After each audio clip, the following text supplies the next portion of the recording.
আজকে একটু কথা বলবো ফেসবুকের একটা পোস্টকে কেন্দ্র করে। উনি যে পোস্টটি করেছে, উনি পেশায় অ্যাডভোকেট, ওনার কাছে বা উকিল, ওনার কাছে যে ধরনের কেসগুলো যায় উনি চেষ্টা করে ফেসবুকে শেয়ার করার জন্য। উনির পোস্টটি হচ্ছে এই: আজকে একটা ডিভোর্স হলো কারণ তার বউ তার স্বামীর চেয়ে টিকটকের বন্ধুদের বেশি গুরুত্ব দেয়।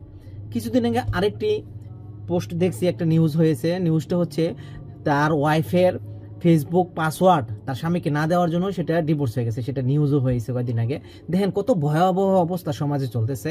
শুধুমাত্র আমাদের বর্তমান সময়ে যে এমন হয়েছে, টিকটক লাইকি ফেসবুক ইউজ করা মেয়েরা স্বামীর সংসার যদি আপনার তার হাতের স্মার্টফোনটি কেড়ে নেন, দেখবেন তাকে ইউজ করতে না দেন, অথবা ফেসবুক টিকটক লাইকি ইউজ করতে না দেন, দেখবেন সমাজে 40 থেকে 60% মেয়েরা সংসার করবে না, ওই স্বামীর সংসার করবে না, অথবা সেই স্বামীর সাথে নানান রকমের ঝগড়াঝাটি কোলাহ, মানে দাম্পত্য জীবনের কলহ লেগেই থাকবে যখন তার হাতের স্মার্টফোনটি কেড়ে নেবেন। তাহলে এখানে প্রশ্ন দাঁড়াচ্ছে, ওই মেয়েটা, ওই স্ত্রীটা ফেসবুক টিকটক লাইকি স্মার্টফোন দিলে যদি কেড়ে নিলে যদি সংসারটা না করে, তাহলে তারা ফেসবুক টিকটক লাইকিতে কি পেয়েছে, তাদের গোপন রহস্যটা কি, কারণটা কি?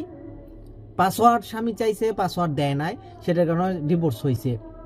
তাহলে তারা গোপন কিছু এখানে আছে, কারণ কি? কমেন্ট বক্সে জানাবে।